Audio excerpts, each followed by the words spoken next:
Welcome to the Sharpe Show. So happy for you guys to join me this evening. It is 7 p.m. on the East Coast. And yes, you must look at my mug. That's the rules. I'm sorry. That's how it works. If you didn't want to, well, too bad. Enjoy. Happy to have you here this evening. And look, you know this is going to be a good show because it always is a good show. So do me a solid you're supposed to do me, which is you're supposed to go out there and click that like button, click that subscribe button, comment and share. It does matter. Please do that now, so that when I bring on my guest, he is like, oh my God, I'm so happy. People love this guy and he's happy he came, because if he gets upset, I'm going to be mad at you all. I'm teasing. I love you all no matter what. All right, I want to bring on my guest if I could today. It's going to be a great show. We're going to be talking about the future of America in finance, in crypto, in government, all types of things. I'm bringing on a man that many of you know who has run for office. He is a futurist. He's an economist. He's a philanthropist. He's an entrepreneur. He's a creator. He's all types of things that are cool. The man himself, Brock Pierce. How are you, sir? I'm grateful and glad to be here. Good evening. You said everyone. Grateful. Hold on. You said it slowly. Why'd you say that slowly? Well, I like just putting that momentary pause. I started my life as an actor, and so language and how one speaks, and I like to play with words, a bit of a wordsmith. Okay. I like that very much. It's good. So the thing that, in my eyes, has made you special to me, right? And this is a personal issue. It's special to me. There are a lot of people who go out and do stuff, right? And some of them become more popular, some not. But you focused on something, the idea of investing in yourself. This part, to me, is not what most people say. Most people say things like, well, just work hard or something like that, right? You don't just do that. You talk about investing in yourself. Do me a favor. Tell me what that means. That can seem kind of trite, right? But what does it actually mean? Well, I mean, it's got multiple meanings, and I like to speak in double and triple entendres, and again, back to playing with words. Back to grateful. There's a few instances of it that I think are most valuable to hear, or insights to extract, from that sort of statement. One is, and this comes from the cryptocurrency side of things.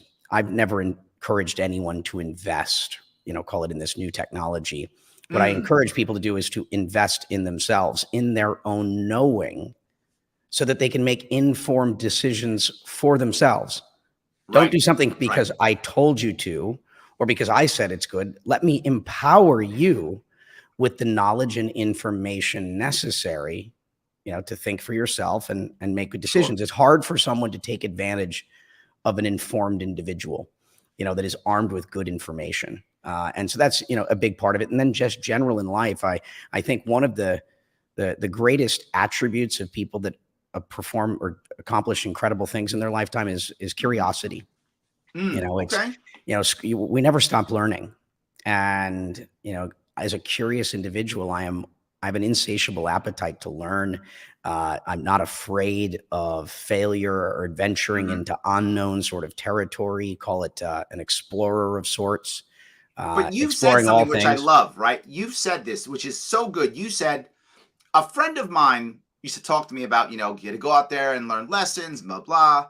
And I remember that. And I often say to people when they mess up and they lose money or something, I say, well, that's how much a lesson cost you, right? That was what your lesson. But you say a phrase that I love. You say, in life, we pay tuition. Walk down that road with me. What do you mean by that? Well, it's the same idea that, you pay tuition to go to school. And again, there's the school of life, which never ends. And so I'm grateful for the good, the bad, and the ugly. I'm grateful for my bad days. I'm great for my difficult, challenging situations. I may not want to repeat them, but I take a moment to say, oh, I learned something from that. Right. And, I chalk that up as to paying tuition, whatever that emotional experience may have been, or whatever that financial loss may have been. Learn the lesson, you paid tuition for it, and it's prepared you for whatever else is going to come next. I believe that an attitude of gratitude. It's like, I'm just grateful for it all. It's also, where you'll notice most of your happy people are, they're living in the present, not ignoring the past, learning from it, but moving on and trying not to hold on to those things that no longer serve us, so that we are in our best possible place to do whatever it is that is, happening in the present and the task at hand. So I feel like you're saying, you want to make a mistake, but you want to make new mistakes, right? You don't make the same mistakes, right? New ones. I remember. Well, I mean, to be fair, I sometimes repeat them, but the goal is, not to repeat them. I forgot the name of the movie. There was a movie from years ago. Maybe it's the 80s, if not mistaken. I think maybe it was an 80s movie where Joe Piscopo plays a gangster, and it's a comedy. It's like a satire movie. I forgot the name of it. But he says, my dad did this to me once. And he's always like, this thing happened to me once. And he's always like, once is the only time it will happen. I never forgot that, because I think about the same thing. When I make an error like that, I would say to myself, okay, that will happen exactly one time, right? That's all it's going to happen. Then I've learned my lesson. So I love that idea of paying tuition. But the worry I have here, though, is, Brock, that's scary, right? It's scary for an individual to say, hey, I'm going to go off and try and do this thing, and I might fail. And I may lose money, or I may lose time, or I may get emotionally hurt, or all three of those things. And then say, well, it's a lesson. It's scary. How does somebody get around that fear? How do you? I mean, look, you're a public figure. You do something wrong, it could be everywhere, right? You mess up, it could be everywhere, which is going to affect you, right? So how do you get around that? How does one person or you get around that fear to pay the tuition?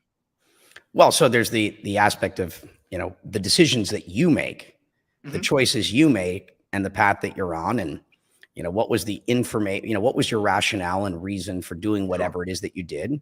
What was your intention? And I like to think that if I'm operating from a place of good intention, I live my life, I like to say, in service. I'm comfortable with whatever comes of it, because I am good with myself. I'm good with where I was coming from. And if circumstances occur that create a circumstance or a situation that makes me look bad, it's like, well, I'm glad that I made the decision that I did and took the risk that I did, and I will, face the consequences, whatever those are. And I think it's also important to realize that so much of what happens to us is not because of decisions we made, but the decisions of others, which we don't control, right? We only have control over our own actions. This is, and that's where responsibility comes from. We only have the power to respond, right, to the circumstances at hand. And that is our responsibility, and be as responsible, in how we respond to the circumstances and situations we find ourselves in. And so much of it is outside of our control. Right. Well, you're one of the few people who I've seen you, when speaking, actually bring up the idea of life, liberty, and the pursuit of happiness. I bring it up often as the pursuit, right? Which is your point. You have to be going to pursue happiness, right? Happiness doesn't just come to you, right? You've got to go out there and try to get it, make those decisions, all those things. Does it seem, when you bring it up, do people accept it as something real, or do they think it's something funny and, oh, Brock's just being cute, or do they really get it? Well, I hope they remember where that line comes from. More than just not just the words themselves, but the principles and sort of vision and idea of this nation in which we live. And so the pursuit of happiness is also not a steady state. Sure. Right? You're never going to be happy all the time. You're going to have moments that are obviously don't feel very good. But the question is, process the information and learn the lesson and kind of like let it go, move on. You can't change the past. And so learn from it and figure out how to make the best decision from the present moment. Kind of like you're walking the path of life. Sometimes you're going to get off path, though, and then you try to get yourself back onto the path. And, one of the things that I like to talk about in the context of life, liberty, and the pursuit of happiness is also how we measure our success. So I treat life a little, I'm the generation of, call it, video gamers, the first sort of really gaming generation. And so I choose to look at life a little bit like a game, and a lot of people are playing, call it, the game of life, measuring their success by the default metric that you've seen in Forbes and the Forbes, Fortune 400 lists and all these, money, material sort of possessions, Right. which, if you actually watch these things, most people that, continually accumulate in pursuit of the bigger house, the next object, tend not to be Yeah. very happy, because happiness and peace comes from within. That's not to say that these are not good motivating things to get the fire in the belly going, to get you up in the morning. You have to have some goals, but don't let, those sort of goals really be the things that drive you. So I went into the options menu of life and said, Okay. how am I going to measure my life? How am I going to measure success? How do I define it for me? And, how at the end of my life, whenever that is, am I going to look back on it all and say, well, I lived the life that I chose, Right. the life that I want. And so I measure my life by the impact I have on the world around me, not by what I Ooh, I like that. have or even what I've done. That's not an easy thing to measure. And so as you start to think about it, measurement from an individual perspective, how do I measure my success? But then I like to think about this from our nation state.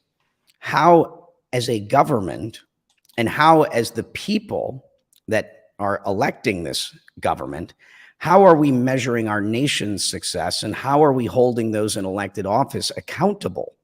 Like, what is the measurement of success? Historically, we've looked at GDP. Sure. We're basically looking at growth as the primary metric of how we measure our nation's success.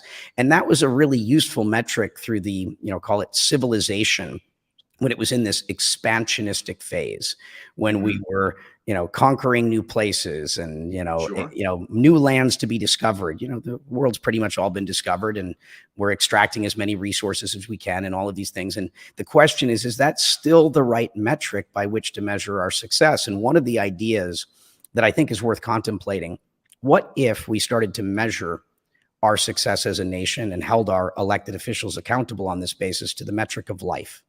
Let's call it life expectancy. Oh, okay. What if we started doing that? What if we started measuring the success of our nation and our elected officials by liberty or a freedom score? I What like if that. pursuit of happiness, the country of Bhutan and the king of Bhutan created a thing called gross national happiness. And I once the remember. country made happiness a unit of measurement by which to measure the nation's success, they are now objectively measured as the happiest nation on earth. What you aim at, what you plan for, is often what you get. And so Sure. if we started to rethink how we define our success individually and how we define our success as a nation, and how we hold our if we started doing that, if we started saying life expectancy was a measurement, you'd start to see healthcare by nature a lot of common sense would start to emerge, probably, We'd be different decisions. failing misery right now, Brock. If we were measuring ourselves in those three, we're not doing good as a country. So let me touch that then, if I could. You've spoken about kind of like Gov.1, Gov.2, Gov.3, right? Walk me down that road, right? The idea of where we started and where we're going. And I feel like what you just told me is kind of where you think we should be going, which I'm all in. I wish we could do that. I think if we were doing that, there'd be no doubt that we were failing, which is, in business, I often try to get people to show me a scorecard, right? How do you know you're winning? How does an individual employee or junior know they're winning? What's the scorecard, right? How does the executive know he or she is winning? What's the scorecard? And then at the company level too. I'd love to have a scorecard for a state or a nation. That would be great. So I love it. I'm in. Walk me through Gov.1, 2, and 3. Yeah, and just the last point, and I'll answer that, is it's incentives. And the scorecard is effectively the incentive. If we incentivize those outcomes, we're likely going to get them. This is when you analyze game mechanics and systems design. What you incentivize is usually, over time, what you're going to get. So we need to think about those things thoughtfully. So Gov.1, I like to think of as, call it the original intention, of sort of our nation, and, concepts like life, liberty, and the pursuit of happiness, and this idea of building a nation where it wasn't about where you were born or into what family broadly, but this idea that gave birth to the American dream, that, we're trying to design a system where anyone could succeed. Obviously, there were a lot of issues with that earlier version, and we've improved greatly as a nation in terms of making sure that it truly works for everyone, or at least the opportunity to pursue happiness with at least equal access to opportunity. and I like to think of sort of Gov2, and I use the context of the internet, often to describe this because it's a more recent thing that we can kind of comprehend. But I like to think of Gov2 as what really happened with the internet and the original intention there. And the system was captured, through the process of time. And again, I want to be very careful not to I don't want to, this isn't a point of judgment, nor is it a point of vilifying or attacking any specific groups. It's I like this, back to game analogies. Don't hate the player, hate the game. Yes. What happened is, over the nature of time, incentives caused, our system to evolve in such a way that our legislative sort of branch of government really became beholden to special interests, and, call it crony capitalism to some extent. And capitalism is good. I'm not against capitalism and the incentives that it provides, but, some of that capitalistic, sort of stuff. And again, don't dislike the big companies for having played that game very well. Those are the rules of the game as we've currently defined them. Right. Don't hate on someone for playing the game well. If you don't like the game, let's figure out how to upgrade that game. How do we, create the United States of America 2.0? How do we take a look, because I'm a systems designer at a very macro scale, how do we look at the systems of incentive, what's working, what's not working, and, what is it that we could do to create that, call it, next era of our nation? And what does that look like? Do we need more than two parties? Is that something that could be something that facilitates change? Yes. And this is an open conversation where it's important. Remember, the future is going to happen to you, or it's going to happen with you, which is why it's so important you get involved and have an opinion, thinking for yourself. That's how we end up there. Absolutely. That's how we co-create that future that we, all wish to live in. And hopefully it's one where we don't all agree on everything, but we at least agree to engage in civil discourse with dignity and respect and good sportsmanship. Yes. I mean, we taught children, even when they lose a game, to, all go shake hands on the field. Yep. And, and then you show up and play again next time. It really concerns me, that our kids in many ways are better taught in how to engage, and then a lot of what we see in, the really polarized, divisive sort of state of our political system. And that's, why I've gotten involved. I'm just deeply concerned about our collective future. When two parties, whatever they are, not necessarily just political, when communications break down and two parties stop talking, normally that's the thing that happens right before really bad events occur. And whether that be in your personal relationship with your, significant other, or, a close friend, and certainly at a nation state level, at a political level, these are even family, right? Brothers, at a family level. Family. It's like, how do we remember that we're all in this together? We're going to win together, or we're going to lose together. And it's, and if you look at like our country as a Venn diagram, and let's just take the two major political parties, that Venn diagram, those two circles mostly overlap. Yeah. They mostly overlap.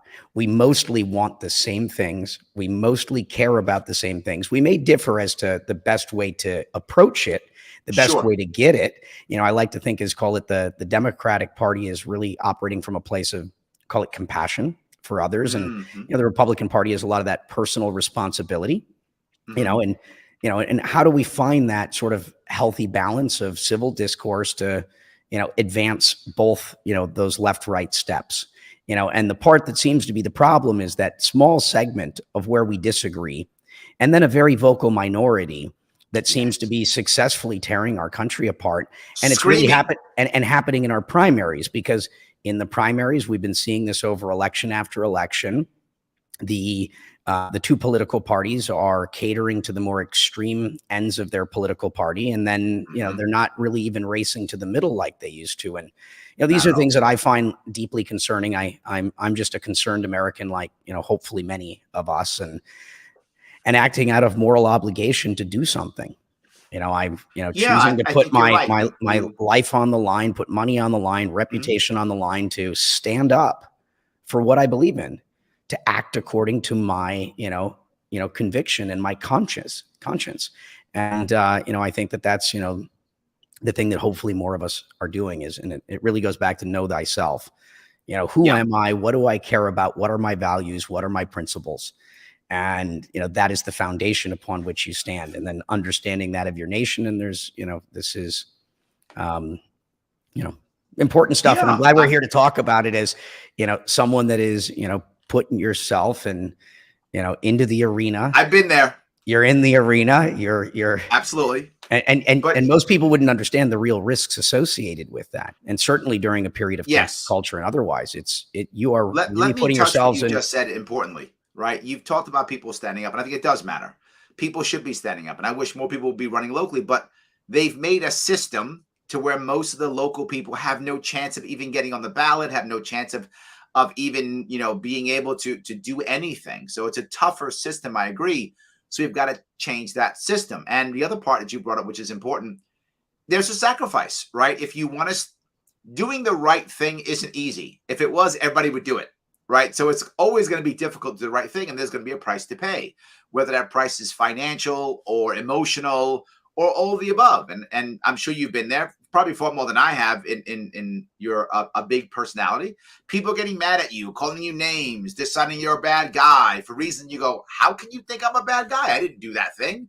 And they still call you a bad guy or insult you or all the things or want to sue you or, you know, put a hit piece on you, whatever the case may be. It's challenging, I agree. And I hope that guys like you who don't stop, and I'm going to thank you for not stopping, because I know a lot of people who do. When you don't stop, you are the example to others to just keep going, right? Okay, they beat me up a little bit here, but that's okay. That's my tuition. Mhm. And I'm going to keep going. Oh, it beat me a little bit more. Okay, that's my tuition. And then we're going to keep going. And that's a great thing. The idea of having the stamina to keep going through all of that. And thank you for still doing that. Well, I'm another attribute when people are like, what is, you know, what would you attribute, call it your entrepreneurial success to? You know, there's a number of things, but one of them that I think is notable on that point is tenacity. Not giving up. You know, it's that ability to wake up every day and show up despite whatever the hardship and challenges, and that lying. And, you know, most of it is all you got to do is show up most of the time. The rest of it will start to figure itself out. And, you know, when you're having those moments of doubt and uncertainty, just, you know, just get yourself, you know, where you got to go that day, and, you know, absolutely. Yes. And yes. persevere. And so I've learned that through sort of my entrepreneurial sort of life, because you're experiencing that in a vacuum, where, and, you know, you're really unsure and you don't know if whatever it is that you're working on is going to work out. And then you learn, you know, that, you know, sometimes it does make sense to, you know, walk away from that particular endeavor or that relationship or, you know, that dream, and sometimes pursue another one, and having the discernment of knowing which and when is right. And then you never really know, because you don't really know until you have the benefit of hindsight. And even then, yes, still hard to know. What's the old saying? Good judgment comes from experience, and experience comes from bad judgment. I'd say that's true. So yes, that's a good one. But I want to go to a piece that you mentioned about hating the, you know, player, hating the game and not the player, because you and I speak about something that's very similar. I always talk about the idea of corporations not being evil. Like, people think corporations are evil. I don't say that. I say corporations are apathetic. They just want to make money. And if you change the game to where they're making money doing good things, they'll do more good things because the incentives are for them to do the good thing. You say a similar thing.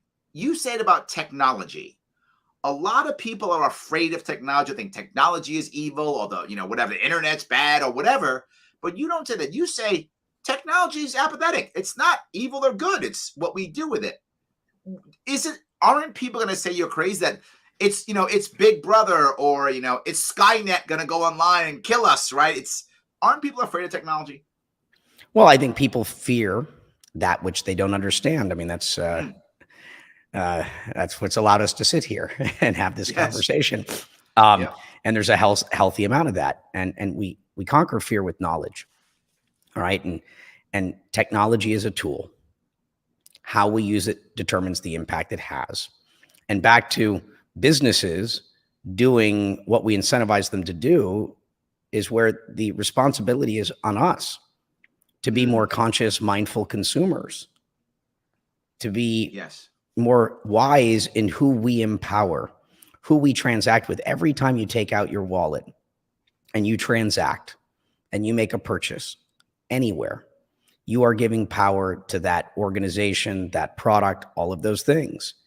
And that's why it's so important to be mindful of who you are giving your power to, whether it be a vote, whether it be at purchase, whether it be your time and where you pay attention. These are all transactions of sort. And, this is where being mindful. And if enough of us are mindful of our actions and where we pay whatever that, call it currency of sorts, is, that's where the incentive comes from. Yes, if enough of us say we're going to do things a certain way and we stop shopping with certain businesses based upon certain things, markets move with our demand. We, the consumers, just like we, the voters, have a lot more power than we often realize, because we say, well, I'm just one individual. I'm so small. What sort of impact could I really make? And, the reality is we can make a very big impact. Certainly, if, we only have the power to choose for ourselves, but when we can do that in a way that inspires others, informs others, with time, and you don't see it immediately, this is how change happens, at a large scale. As I like to talk about money, like, what is it? It's a form of stored energy or labor in some ways, right? Energy. Yeah, like human energy. It's a form of stored labor. Obviously, the way we print it and otherwise is a whole another thing. But at its core, it's a form of stored energy, or energy, as Bruce Lee would like to say it. It wishes to flow like water. It's a current. See, and we're just meant to be sort of conductors, conduits or stewards of it, directing it toward the things that we wish to see change. As an investor, you should probably not be investing in products, projects that don't align with your values and interests. If you think something is causing harm and, you don't want to support that, you probably should not be an investor in that ecosystem. And if our endowments and our pensions and our big hedge funds and private equity firms acted more responsibly as stewards of capital and stop just pursuing profit for profit's sake, but realize the impact of their actions, and we flowed capital towards the future that we wish to live in, which is what I do, that's what we're going to collectively get. For example, one of the things I'm doing right now with some of my new businesses, and I've really been struggling to get my early investors. And by the way, one thing that's also worth noting is corporations don't have a choice. It is in the bylaws, the operating agreements, what a corporation is, its job, its constituents, is to produce profit for shareholders. The law of the company is not about having a conscience. It is not about doing these things. And so you can't be mad at an organization for doing what it was designed to do. What you try to do is change it. And so what I've been doing into my new organizations is I've been writing into the bylaws, from the beginnings, is the law of the organization that call it 1% of my revenues, will go to support local community activities. 10% of the profits will go to do that, after, investors have, achieved a return and after some sort of hurdle rate. And because they're like, well, but I can do charity on my own. I go, well, I don't really trust you to do that. I think that more of us need to do it. And if you like my projects and you think that what I do is, exciting enough and, good enough, and you like my track record, I'd like to instill some new values into this. And, there's plenty of, and how do we make that happen? And how do we then, as an organization that is giving back to the local community, that is branded on the door and all the other things, your local customers that are coming into that retail shop, coming into that coffee shop, coming into that local restaurant, coming into that local store in New York, coming into that small business or whatever it might be, that farm, are incentivized. You're incentivizing the local consumers that these companies actually give back to the local company. the local community, that money flows from them, not just to the employees that they're paying, but to support other things that are relevant. And your family and your children and your community is going to be better off if you support those local businesses that are actually giving back to the local community. That road. Let me walk down the road. First off, Shelly loves your wordplay, by the way. So just so you know, you have a fan already. So yes, she loves your wordplay. The thing I want to bring up is 3 parts of this, right? I think there's 3 concerns I think anyone would have. One would be the idea, does this encourage a form of canceling somebody or something? Does it encourage that or not? And is it okay? I'm not necessarily against the idea of canceling someone who's bad or whatever the case. I'm not necessarily against the idea, but does it encourage that? Like, oh, Brock's not doing what I want him to do, or Larry's not doing the thing that I want him to do. We should all just boycott Larry, or we should all boycott Brock. Is there a concern for that, or is that not really an issue in your eyes? Well, I mean, it's the positive and negative approach to the same thing. Okay. Do I choose to support something because I believe in it and not support something because I don't? I'm acting according to my conscience. Or am I vilifying, passing judgment, and criticizing and trying to shut someone down by flashing signs? One is positive encouragement, right? Carrot versus stick. And I choose to live my life, trying to, I want to live a positive life. It's what makes me happy. That's great. And I'm happy to talk about all things, but it's how we approach solving problems. I choose to use positive encouragement and basically, how do you want to raise your kids? Same sort of thing. It's all aspects of life, and that's not to mean that there are not things that, probably do need to be stood up to. There are things that go on in this world that, are, probably do take sometimes a different stance, but in general, this is how I choose to live my life. I like it. And also not in a way that is forcing others, right? Sure. I'm not telling you what to do or how to do it. I'm telling you what I do, informing you. And, if that inspires you and causes you to want to do things differently, that's entirely up to you. So the other thing is, I think what this could do is encourage multiple neutral, basic consumer groups, right? And that's what I like, because my other worry, of course, is people just kind of, I guess in today's world, like greenwashing. Like pretending that they're doing something for the environment, but they're not really. They're just saying it, right? Or they're just doing something that seems good, but it's really not. I think if more people are following your route, which I like tremendously, then it would mean they wouldn't have the knowledge on every company, right? Who would have the time and energy to go detail every company? You wouldn't have that. But we do Yelp reviews, right? People read reviews all the time, right? We go on Yelp if we trust Yelp, or even some people support specific Yelpers that they actually believe in. Oh, well, that guy, he's good at restaurants, right? So I like that. When he says it's a good restaurant, I know it is.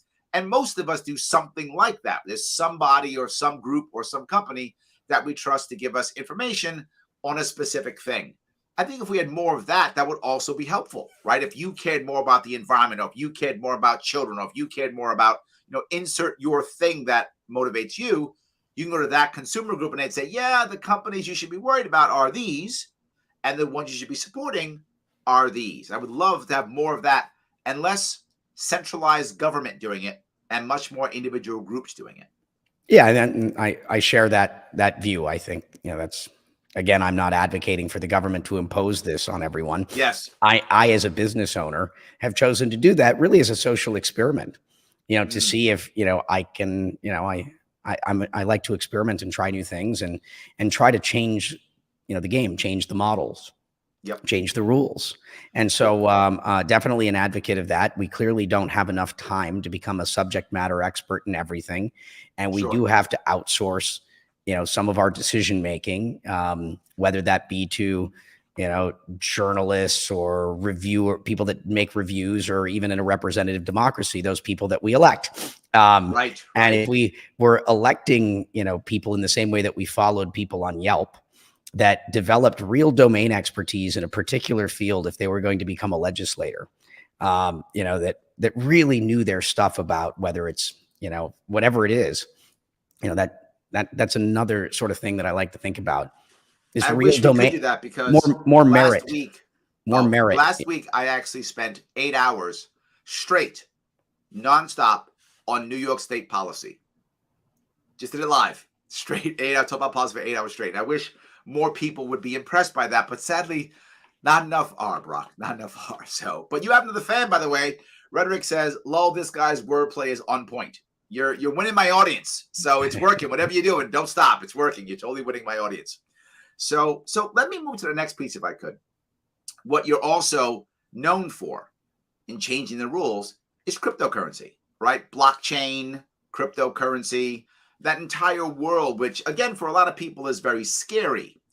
But you brought up a point that I like when people were talking to you about, well, is this new? Should I do it? Should I not?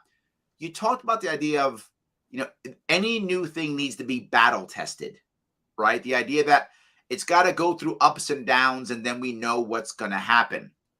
And then you brought up something else, which I like, which is in the same world, which is you said that when this happens, a lot of these things, whatever they aren't going to be here, right, in 5 years or 10 years, but a couple are going to be here. And those are going to be the ones that are battle tested. Help the audience understand, what do you mean by battle tested? Well, they survived sort of the test of time. They've been through the trials and tribulations. You take something like Bitcoin.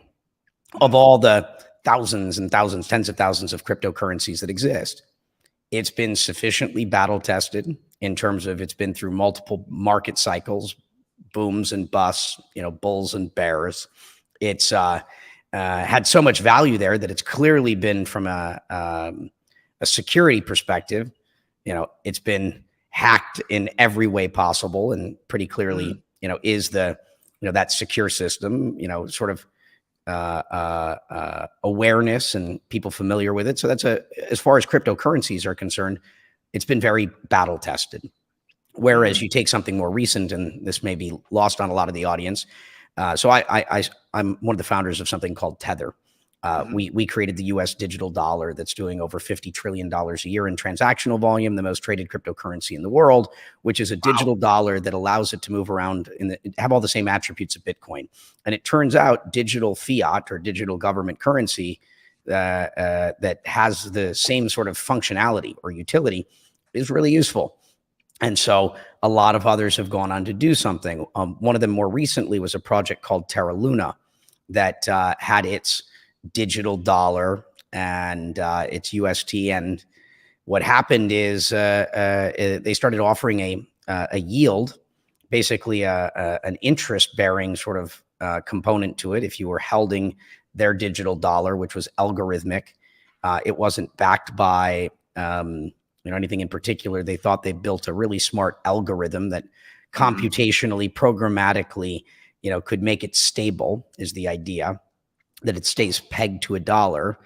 And billions and billions and tens of billions of dollars flowed into this instrument. It had never been through a boom and a bust cycle. And in this last cryptocurrency cycle, it broke the peg and effectively went to zero, and tens of billions of dollars was lost. And, this is often where this has come up in conversation. I said, well, people put too much trust in that project too soon. It hadn't been battle tested, let things go through cycles. Certainly before you would, asset allocate, put a meaningful amount of your investable assets into something. It still was in an experimental phase, and, don't go running into things too quickly just because people were excited. So they said, we're going to make $1 million bazillion. I'm just going to throw here's my house. And that was it. They thought it was going to go crazy.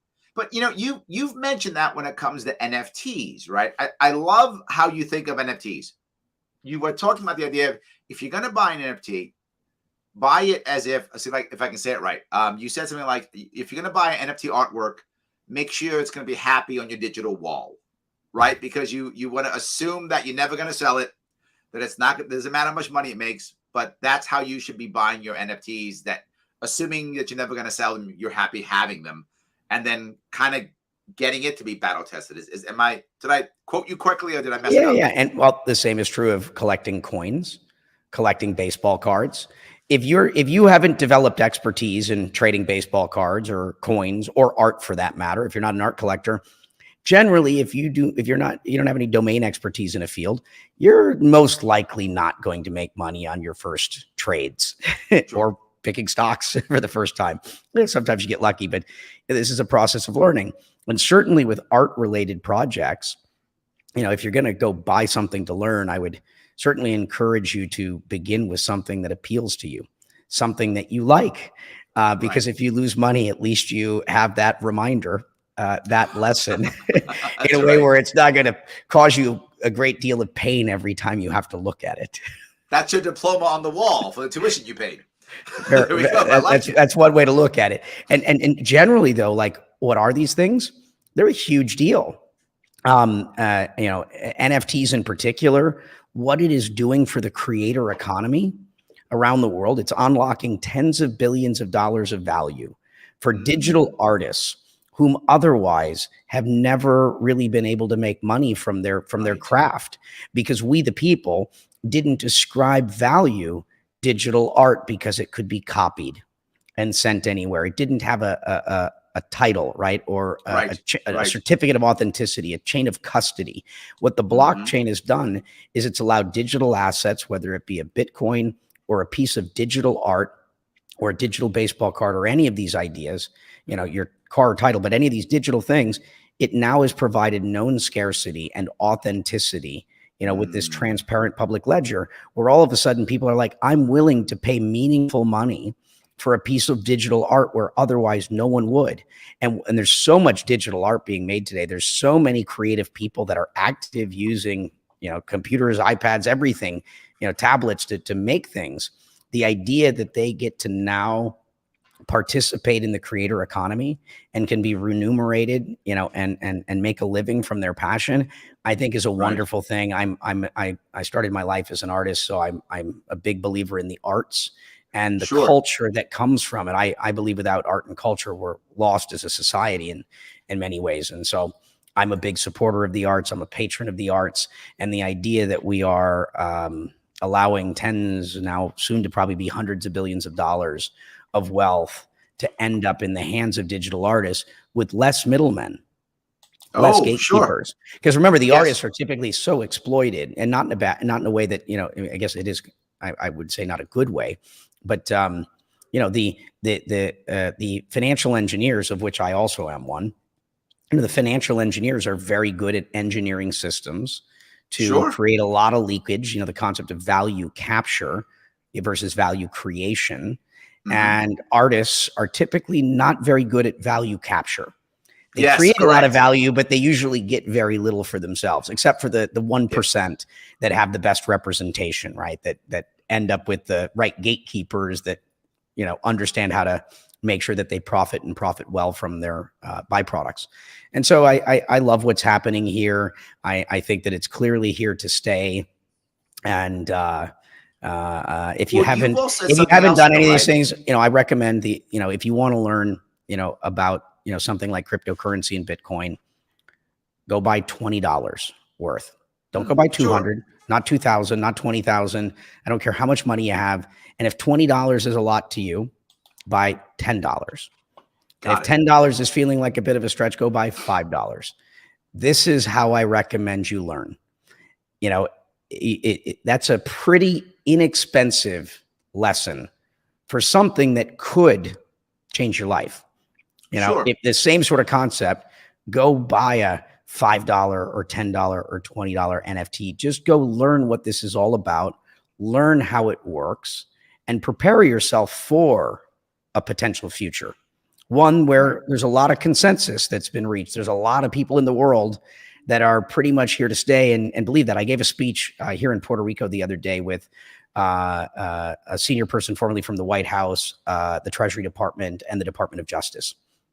And as we're giving a panel and speaking to a group of lawyers and some judges here in Puerto Rico, they're all explaining that this is not going anywhere. The Biden executive order acknowledges that it's not going anywhere. JP Morgan, the consensus is reached that all the credit card companies, all the payment companies, the PayPal, everybody that is in a position to know, consensus has been reached that this is not going anywhere. And so, if ever, you were like, oh, I don't know, this probably isn't real and it's probably not going to be around. Amongst those that it is their business to know, are pretty much all in agreement that this technology is not going away. The question is how big, how fast, which Right. ones, how does it all take hold? How does regulation eventually, engage with it, which it already does in many ways? The future is not entirely known, but is this technology going to likely play a role in it? The answer is pretty much yes. And so whenever you get time on a Saturday or Sunday or an evening, you don't have anything to do, that's my advice. And I would not advise buying more than the numbers I just told you, because don't think of it as a financial investment. It's an investment in yourself. And for $5, $10, $20 to actually start to have real firsthand, hands-on, experience in how these things work, that, often is the beginning. That's your baby step. That's the first step in your own journey of learning, which you may decide to put it down and, not come back to it again for another year or 2 or 3, or maybe never. But, it's an inexpensive lesson that might serve you very well in life. Well, you've said that, now with crypto, with the blockchain, with all these things, that now people are starting to be able to have access to the financial world that they, haven't had in the past. In the past, if I remember right, you said things like, we let the average citizen play the lottery, buy a lottery ticket, or go to a casino, or they can do that. But we really haven't given them access to the major financial systems. And you feel like this is now a way that they can have access to that too. Is that a good thing or a bad thing, or how do you feel about that? I'm a believer in freedom and liberty. And I like that. And a lot of those comments came from when, I don't know if you remember the Reddit rebellion and this whole GameStop event. What happened is there was the short sellers had over shorted GameStop, and then there was AMC and a handful of other companies, and some, people on the internet using internet forums like Reddit recognized that they had shorted more shares than existed. And they realized that if we create a run on the stock, we can trap some of these very big, biggest hedge funds, Wall Street tycoons, and there's no way out. The stock just runs up until they die. And so on the internet, there was this idea of basically, David versus Goliath, and, this, what they called the Reddit rebellion. And it was intelligently engineered. And they basically paused the stock market, and they did all of these things, froze the stock, went after everyone to essentially allow these very big hedge funds to get out, because they would have imploded. And it created a whole lot of controversy. And then there were a lot of big names, I won't call anyone out, but talking about how this is terrible. These people on the internet are buying stocks. They're not informed. They're going to lose all their money. And I kept saying, we encourage people to go into casinos 24 hours a day, ply them with alcohol, to play games where the odds are forever not in their favor.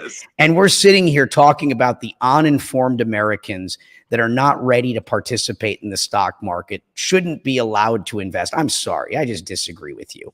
And yes, some people are going to lose and they're going to pay tuition, but the idea that the American people are going to be better informed about how our financial markets work, how investing works, so that they're in a position they could potentially save and invest in their future, whether it be in the stock market, whether it be in, future tech, whatever it is. I think that's a great thing. And they were also then talking about all this stimulus money that went out from COVID. And the intention was that it was going to go back into the economy, and they were going to spend it, as Americans typically do, more than they have. But people actually saved it and started investing it. And that was not what was intended. And I'm like, this is a wonderful thing. We are empowering the American people. And I think it's a wonderful thing, because the American people are smart, smarter than some people would like to give them credit for. Absolutely. And so I'm a big fan of that. And then when you take a look at the planet and the 7 billion or so people that live here, about 60%, or roughly 2/3 of the population of the planet, are on or underbanked. They don't have the basic financial services that we do. They don't have access to these things. And this is an area where technology like cryptocurrency or blockchain, the operating system behind it, or what makes it possible, is a tool to create financial inclusion. Where at least everyone on earth can at least have access to the most basic tools. If you were going to recreate Maslow's hierarchy of needs today, you'd say basic financial services are necessary to the pursuit of happiness. Absolutely. And so the idea that we can give people all the tools, is something I'd like to see. And that we're, and so that's it. So is that part of what you call the fourth tech revolution? Is that kind of part of that? Is that separate? I feel like the new tech revolution is almost like a decentralizing, a democratization kind of the technology that in the past wasn't there. Am I reading that right or no? Yeah, I call it sometimes the fourth industrial revolution. And back to the Gov.1, Gov.2, Gov.3 concept, the first internet, was the idea of this, democratized tool for information, right, where knowledge will be, essentially at all of our fingertips, and that we can move information in real time and all these wonderful things, and, the much better world that will come from it. And in a lot of ways it is, it's allowing us to have this conversation. It's allowing people from all over the place to be able to tune in real time. And some wonderful things have come from this. Obviously, again, it's a tool. Not all good things have come from this. There are certainly, we could talk about the impact of social media and the attention span and the, the negative incentives and how the algorithms have been designed to, push fear, to create more clicks and, headlines, and what's happening with journalism and, our information and the quality of it. We can get into all of it, but, that, call it Web 1 and the really positive intention and what we thought might come from it. I like to call Web 2, similar to the concept of Gov 2, the idea that the system was captured, essentially by big tech, your big tech companies, and really it's been monopolized, or you could look at it as two parties, right? The system has been monopolized through the process of time, the internet doing it in our lifespans. We've been able to watch this, so it's easier to see. And what we call the sort of FANG, sort of companies. And what the main thing that's happening off the internet is these monopolies are monetizing our data. Remember, the most precious commodity in the world used to be gold. Right. Then it became oil. Yep. The most precious commodity in the world today is yours or our data. Yes, our data, 100%. Our digital DNA, right? We're creating this digital data that we're throwing off through all of our actions all the time. And we're not the beneficiary of any of the data, the work product of our labor in life. Others have been sucking all of that data and keeping all of it, for themselves. And we haven't been participating because of the monopolies that they've created. I think of Web 3 as the slaying of that demon, or the demonopolization of the big tech companies, where what we're essentially doing is turning them into a new form of public utility, not with government, but by creating new systems that's changing the relationship or the dynamic between us and the products and services we use, where instead of us being a user, of these big platforms, our role is changing in this sort of decentralized, democratized web, where we have the ability to move freely. We're not trapped, from one product or service to another, where with conscious consent and awareness, we're choosing the products and services we use, and we're doing it based upon the offer and the deal that we make with them. In this future where we start to get our digital DNA back, where we start to have more choice as to how it's used, the products and services in this Web 3 are going to say, we're offering you a part of the value that you're creating. And that's really where things are going to go, which is what's going to cause the mass acceleration of us, sort of signing out of Web 2 and signing into Web 3. This part's a little earlier. If you want to learn how this stuff works, go buy that $5 of the Bitcoin, your first That's NFT. The $5 thing. Okay, gotcha. But where this is going is Web 3. And the new infrastructure that is really going to challenge, the pre-existing monopolies. And so when, that's sort of the future and where we're going. And a lot of that we will see in the next 5 to 10 years. It's going to happen a lot faster than people realize. And in a way that's, it's really big. I don't know how many of you, you're all mostly familiar, I assume, with this concept of universal basic income, which in some way we've gotten through this, these stimulus checks. We've gotten very close already. The real universal basic income probably comes from the concept I'm talking about, If everyone on the internet was a participate and financially benefiting, being remunerated for their actions, the internet itself might be paying out $1 a day to every person on the planet that uses it. And based upon their usage, potentially more.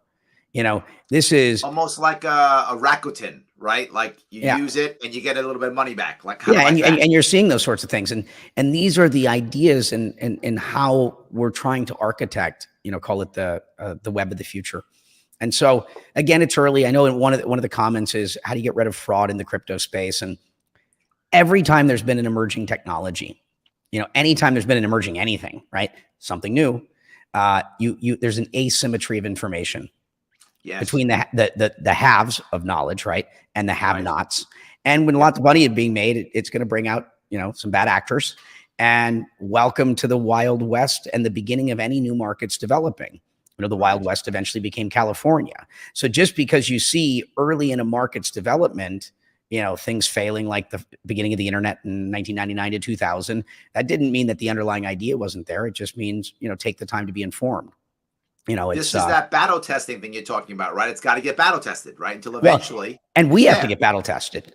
We as okay. As investors or consumers, the more knowledgeable we become, the more discerning we are, and the better decisions we make. It's society is having to become educated, right, in all of its ways, whether it be our governments and our regulators, our businesses, our entrepreneurs, the consumers, the investors, the users. It's all of the stakeholders. As we become more informed, all of these things eventually work better. So I think in your way, your idea in this case of maybe how a UBI might actually work is it actually wouldn't be government. It would actually be larger organizations kind of paying out a UBI based on how much time and energy you want to spend in their world or in their, I guess is it in their metaverse? Is this like a metaverse thing? Or is this just online in general? The metaverse is pretty far away. In terms of it's cool. Certainly you're Ready Player One. If you haven't seen the movie, sure. I recommend it. It's a wonderful film and book. But it's generally more the kind of the web that you think Web 3 doesn't look any different than the web that you're on today. It's just it's how it's architected. And the models are different. You don't have to know what's in the phone to be able to use it, right? The applications are still going to be very similar. They're just going to be different in terms of how they've been architected and the model and how they're governed and how money moves, through them. And so that's the sort of the main thing that would change. And also it's, in terms of governments doing things, giving things, right? Governments have certain tools at their disposal. Incentives is one of them. Alaska gives out effectively a very nice UBI. There are parts of the world where they're trying to incentivize, people to move there. You're in New York, for example. There's incredible demand, more so in the past than lately, but incredible demand to move to New York. So much so that New York doesn't have to offer that much in the way of incentives historically. That's no longer true, my friend. I know. I said up until more recently. But yeah, there we go. Yes. Well, because New York was the place to be historically. Correct. You needed to be at the epicenter of information where the action was, because the internet didn't exist. Information didn't move. If you wanted to be, at the center of the epicenter of where the decisions are made and where you needed to be as close to the center of, information. And for a very long time, that meant you needed to be at the hub. The internet and technology has changed that. Especially with COVID, it's accelerated it. The idea that we can work from anywhere, and a lot of people are choosing to live differently as a result of the present reality in which we live. And incentives are used, whether they're tax incentives, whether they're UBI type of, move here and we'll give you this. And, this is one of the tools that governments have, certainly as more in, I guess people are competing for that. Yeah, but let me go down that road right now, because you're in Puerto Rico right now, right? I am. That's you're literally living what you just told me. You're living proof of it, right? A guy like you, we would think, oh, he's a tech guy, so that means he's in San Francisco, or he's a finance guy, so he's in New York, or whatever. Or he cares about government, so he's in Virginia, right outside of DC, right? All the things that we would think. You're not. You're in Puerto Rico, because if I remember right, you think Puerto Rico has a very beautiful and bright future. Am I right there? Absolutely. I mean, So Puerto Rico is one of the most beautiful places in the world. Certainly, I think the most underappreciated part of the United States as a U.S. territory, that from a geographical sort of location is near a lot of things, right? You're on an yes, island. It's not quite Hawaii, where yes, you're in the middle of the Pacific Ocean. You're in the Caribbean. And I think that there's such incredible potential here in terms of but there's what its future could hold. I can tell you, as someone that's here, there is a tremendous amount of intellectual, social, creative, and financial capital, and a lot of it being new, that has been, creating a lot of opportunity that with time will create even more opportunity. If you look at Dubai, Singapore in more recent history, if you think about yeah, places like Rome, London, New York, or San Francisco, as just stated, what made these places what they are? It was a combination of capital in all of its forms. They're in a concentrated in there for a long enough period of time that it became a hub of something. It right. became the epicenter of something. And Puerto Rico, I think, has, incredible potential for a bunch of reasons. At the end of this century or in the decades that follow, it could be a lot of things. It could have a lot of that Dubai, sort of Singapore, a place that was not, that was historically the gateway to the new world, which wasn't new, but it was that gateway. And Puerto Rico has a tremendous amount of opportunity in front of it. And I'm excited to facilitate that positive impact. And we're seeing the beginning of, I think, the most important data point, which is a little over 3 million people live here. And you've got about Sure. 6 million, people from Puerto Rico living in the diaspora and the mainland, Right. a lot of whom are in New York. A lot of the people that left Puerto Rico left because they were pursuing opportunity, especially those in Florida, and a general Like New lack of York. opportunity and a lack of hope in some ways, in Yes. terms of their immediate future. And by the way, this is also true of everyone that, on the border, as you look at Mexico and keep going down into Central America, a lot of those people that are immigrating into the United States did so not because they wanted to leave. They felt they had to, due to a lack of opportunity. And so one of the things that I'm seeing is a lot of excitement in Puerto Rico because of new opportunity, new things happening. And a lot of people that I know and a lot of people that I've engaged with are literally moving back to Puerto Rico because they think there's opportunity and there's excitement and there's the potential for growth. Now, these are not numbers that are, massive in a way that everyone's going to be convinced, oh, that's real. There's still going to be a lot of debate regarding this, but as someone that studies system design and someone that is in the early stage of innovation and has to extrapolate information and form views of the future based upon limited information and being pretty good at it, I think a proven track record. The data is pretty conclusive, and I'm excited to really start presenting that knowledge over the course of the next year. For me, is really a social experiment to see, as I said, can I make a bigger impact in the world? And I viewed Puerto Rico as, kind of, it wasn't the first state. It isn't the 51st state. In a lot of ways, felt like the forgotten state. And, and that's why I came here. And for me, it's not really the tax incentives, because I'm a very philanthropic, charitable person. I give everything away eventually. And so, that's not something that motivates me, but that incentive is what also gets a lot of people to move. Sure. That's how you, there's a rule on capital gains, right? If I'm not mistaken, it's like no capital gains tax or something like that. Yeah, it's called Act 60. Yeah. And so the U.S. Virgin Islands created it.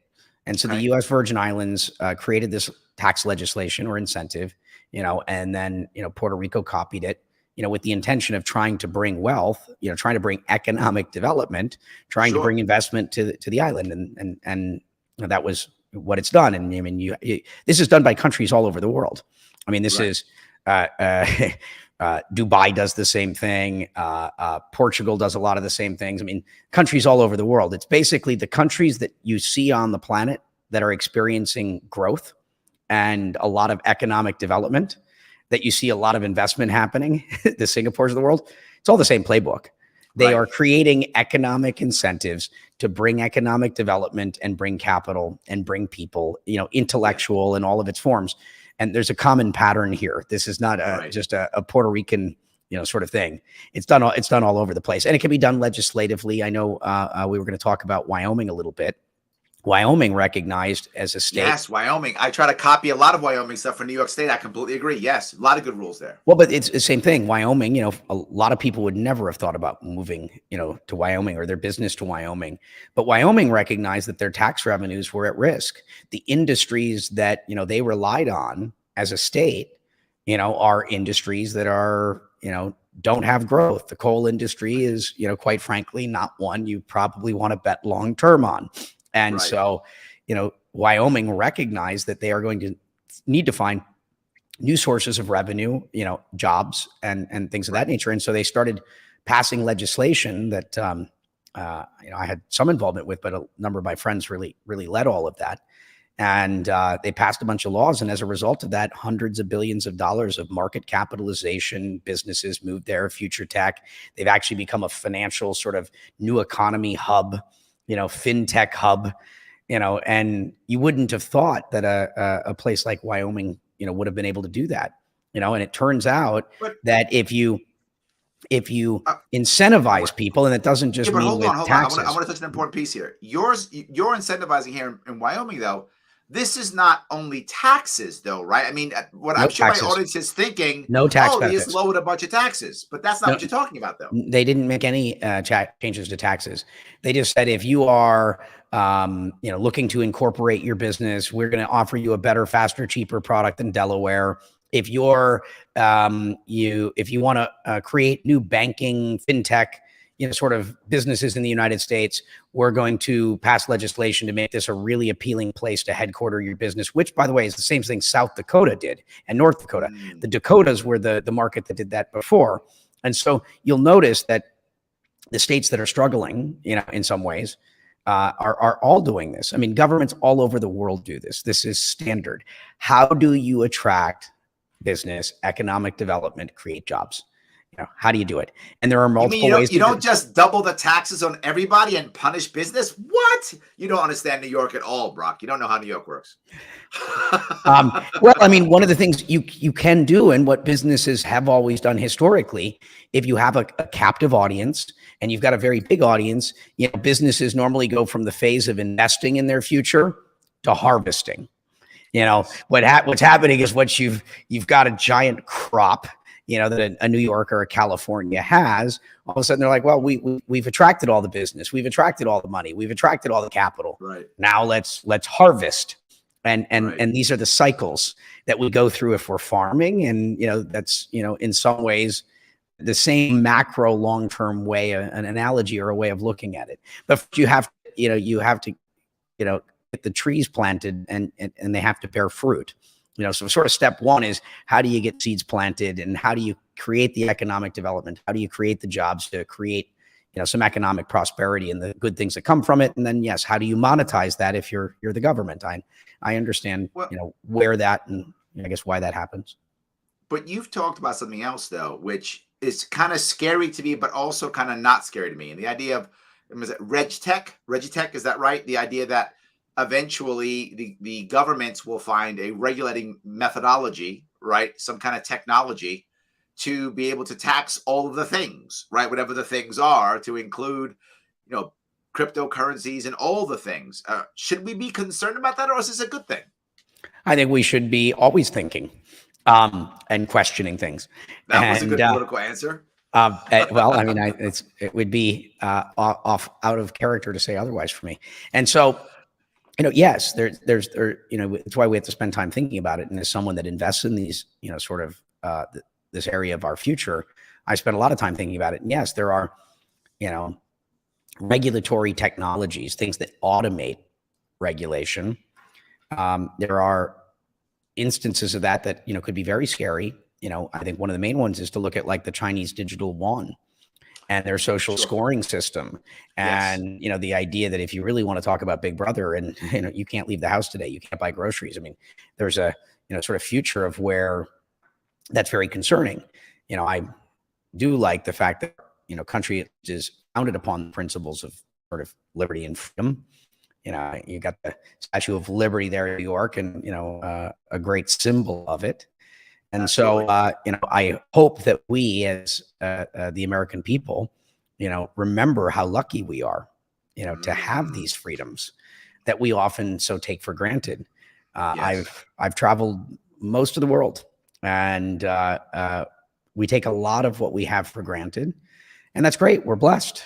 We're so fortunate, and if we want to stay that way, it's important that we are clear on the things that we want and what's important to us. Back to the who are we, what do we stand for, what are our values, what are our principles, and making sure that we're participating. Again, in a way that is constructive, engages civil discourse in a way that's respectful of others. Yeah, well, that's happening right now in New York, and I'm kind of worried because you said something which kind of scared me a little bit, but I kind of saw it happening. I've talked about it in the past, and that is the idea of New York City no longer being the financial capital of America. And that to me is scary. Like I see it coming, and it's not that I disagree with you. I just don't like it, right? I don't want my city to not be the financial capital of the country. But you're saying, I mean, that could happen in Wyoming. I mean, it could be Cheyenne or some other city in Wyoming. It could be, San Juan in Puerto Rico. It could be some other city in America. And that scares me because I don't see New York reacting to this at all. I see them, if anything, doubling down to make things worse. I mean, should I be scared? Is that hyperbole, or is there a real fear of that happening?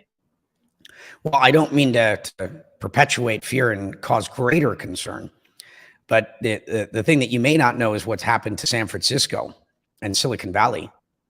It's no longer the startup capital of the world. It's no longer the innovative capital of the world.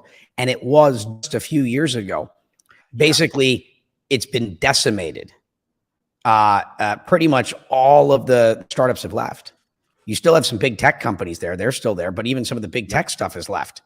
And once it's gone, there's no getting it back. And who would have thought that in a matter of a few years, literally the capital of innovation in the world would lose its status? And I don't even know where it falls on the list today, but it might not even be in the top 10. Like, wow. It's like that sort of severe change. And that's also because innovators are the most nimble, right? We're in the business of innovation. We move quick. Sure. We're not entrenched incumbents, right? And entrenched incumbents move slowly. Right. Nimble entrepreneurial innovators, we just skip and jump and bounce and fly, from place to place. So and so that they moved to Austin, Texas, some moved to Wyoming, some moved to Oregon, lots to Florida, some to here. There's been this sort of mass migration, certainly within that community. A lot of what Miami's been trying to become that financial center. They've been trying their best to become that next hub. They've been trying, and a bunch of them.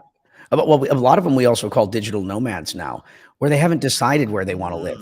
They're just enjoying the freedom of being able to work from kind of wherever, and they're moving around and testing out places. If you don't have family and kids, you have some of that freedom to, essentially live the life of a backpacker with greater comfort and being able to work, along the road. Again, technology has enabled that. Now, the good news for New York is that is it. New York is the financial capital of the United States, and still in some ways, and the world. That's not going to disappear as quickly, but your concerns are real. It is a very real risk. And, this is a decision that New York has to make ultimately in its elections and its elected officials, deciding, do they want to embrace the new economy, right? Mm-hmm. Do they want to embrace, the future of finance, or does it want to, continue to just cater to, call it the older legacy financial system and tools? Yes. We live in this sort of parallel world. Mayor Eric Adams, when he first got elected, I think one day after being elected as mayor-elect, he announced he was going to take his first 3 paychecks in Bitcoin to send a signal or a message to people that, hey, New York, there are people that care about the new economy, and that, it doesn't have to be us against them. We can all try to win together. Why can't both industries be there? Right. Why does it have to be only the old kind of finance industry there? Why can't you have the old and the new together and eventually winning together and working together? That's what works best. But then you have like Mayor Suarez in Miami, who's like, this is the new crypto capital of the world. And, you basically governments around the world are fighting aggressively to get us to move into their markets. Wyoming, I mean, it's all over the place. I mean, I showed you nations, and the things they try to do to get me to say that this country's on the map.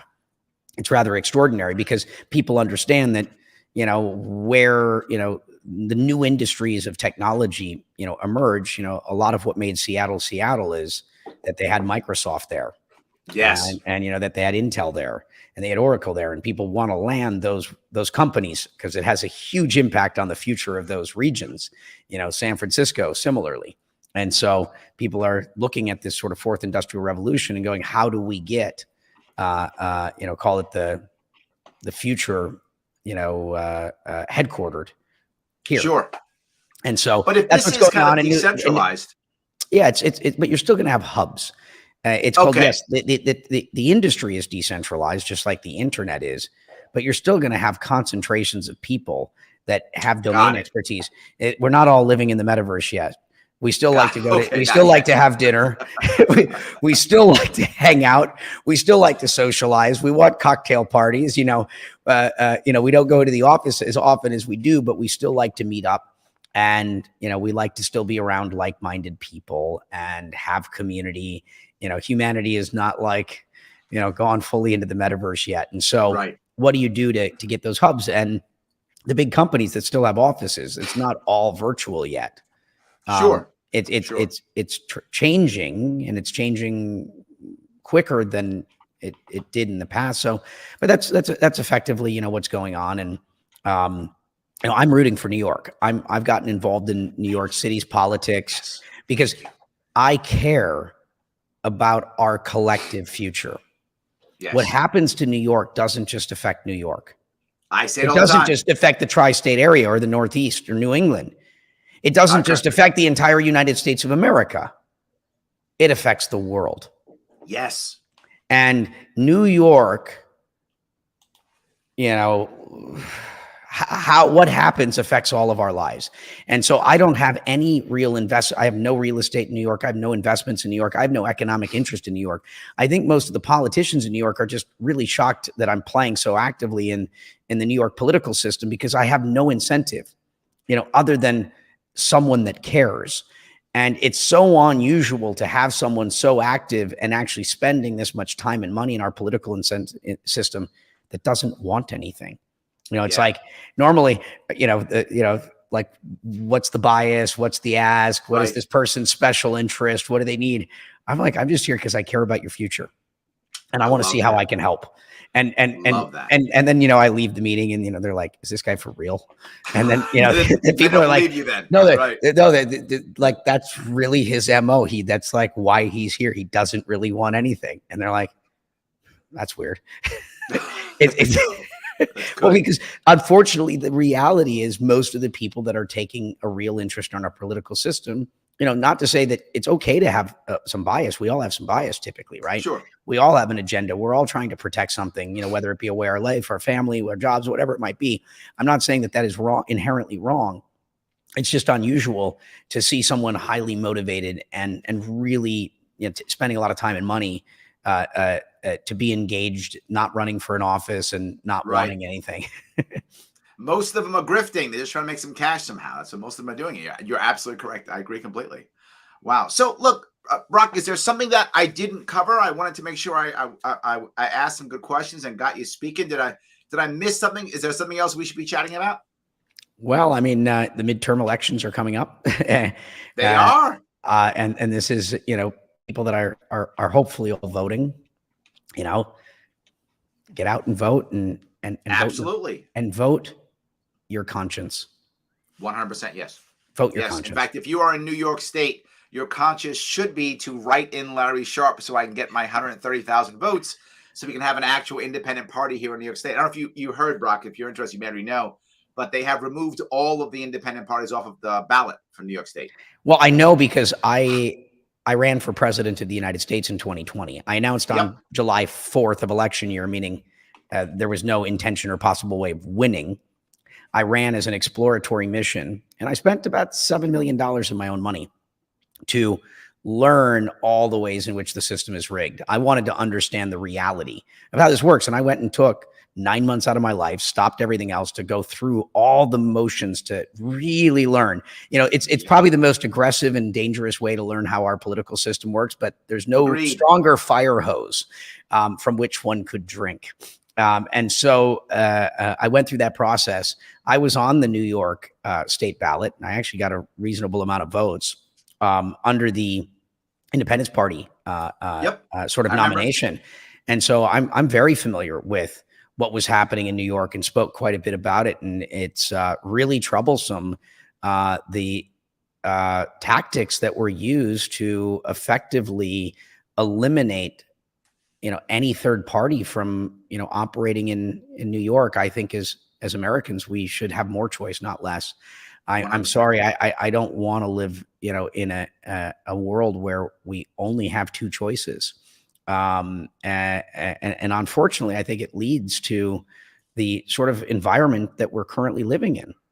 And how do we bring unity back, to this, to our country? How do we bring common sense back to our country? How do we, find a collective path forward, together, as a country? Again, we're all in this together. And I was very troubled by what happened in New York as a state that is supposed to lead, right? Yes. New York is in a position to lead. New York is in a position to be more than just New York, to be a beacon of hope, symbolic 100%. of, that Lady Liberty and, all of the symbols that have been New York for so long, and, to be that sort of guiding light. And it's, the idea that things like the Libertarian Party not having ballot access any longer, as a very legitimate, longstanding political belief system and perspective, I hope is not a sign of things to come. And to the extent that New York wants to eliminate its participation from the future and call it the new economy, in the same way that they're trying to eliminate political thought and alternative perspectives, then so be it. But let's do what we can to make sure that is not what happens. Absolutely. Thank you so much. That was the best commercial you could have given me ever. Thank you.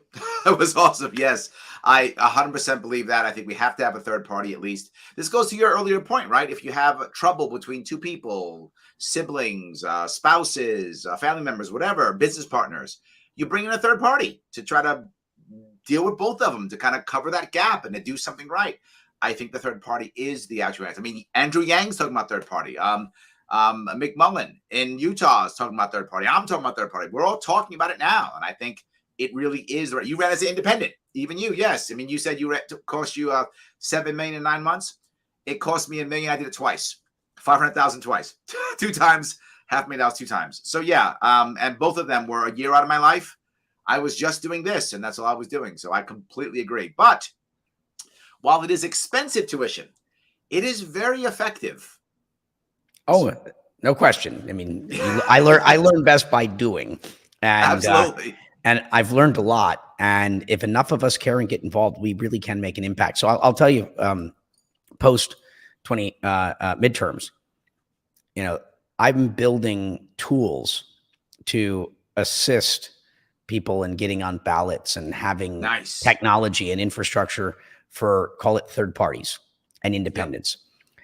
In the same way that the Democrats and the Republicans have all the infrastructure to be able to run, people for office, I'm trying to create a lot of that infrastructure that doesn't have the same. I don't want to have candidates that are beholden to the party. I want to empower candidates to act according to their conscience, that have real domain expertise in a particular field of, where they want to get into office to make an impact.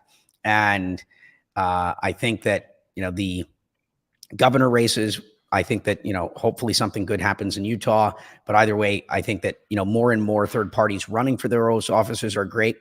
The area where I think we can, potentially make a really, really big impact is in the legislature. Imagine in 2024 that if, we got 7 third-party candidates, into the House, or 3, third-party or independent candidates into the Senate, it's conceivable that neither political party would have a majority. Correct. And do you know what happens if neither political party has a majority? The third party runs it by swing vote. Well, if it forces us back to the middle. Yes. It becomes a magnetic force to like restore unity in our country, rather than this power swing where one group has power, then the other group has power. What if we were like forced to do a little work together, like what we see? And again, if you're looking at what's happening in the UK and others, you're going to look at, the Greece, Israel, Italy, we see these sorts of things, but the idea of us having to come to coalitions and compromises and work together, I think is essential at this point. And there's just a little sort of perspective of an idea that I don't think is impossible. I don't think it's, I think it is possible. As I like to say, change your perspective, change your reality. The word impossible is spelt I am possible. Oh, I like that. My audience is going to love you. Oh my God. They love that. They're eating it up now. I love that. The word impossible is I am. I'm so and it was all impossible until someone did it, right? Don't let someone tell you that that's impossible. The idea that, oh no, it's just the way that it's always been. No, it hasn't. And it doesn't have to be. Right. I often tell people when they say this is really hard, I say, yeah, hard does not mean impossible. It means hard. They're 2 separate words. Yes. It doesn't mean impossible. Just means difficult. It's fine. 2 separate words. Absolutely. So yeah, that's great. I love that. Let me do a quick commercial, Brock, if I could. For those of you who like what you are hearing, who you think it's great, do me a favor. Head over to my sponsor, theadvocates.org, the world's smallest political quiz. If you like what you're hearing, you want to support the show, then go over there. It's free. Just go there, take that quiz. But more importantly than you taking the quiz is you sharing this into other realms so that people can take the quiz. The reason why the quiz is good is because now you start having conversations. You realize, am I more progressive? Am I more conservative? Am I libertarian? Am I more moderate? What am I? Let's have conversations about these questions. So support this show. Support the advocates. Go to the world's smallest political quiz. You can go right there, click that link, or head over to theadvocates.org. It's going to help out tremendously. Please do that, guys. And as always, I say it, but I got to keep saying it. Like, comment, and share. And if you haven't subscribed to my YouTube channel, what is wrong with you? Do it now. Stop thinking. Click it now. Subscribe. It does matter. So I do appreciate that. So when people want to find out more about you, Brock, I know you're on all the cool things, but they can also, of course, go to your website, brockpierce.com, and the links are for whatever you want to do. Instagram, Facebook, you're on all the things. Is there something else you want to bring up today? No, I think you can get information there. You can follow me on social media. I travel around. I speak frequently. When running for office, it's Brock.vote. And I'm, running a super PAC at this point. And so I'm very involved in our sort of political system. And I'm a few years in and starting to make a very meaningful impact because at the end of the day, our system of governance is our government.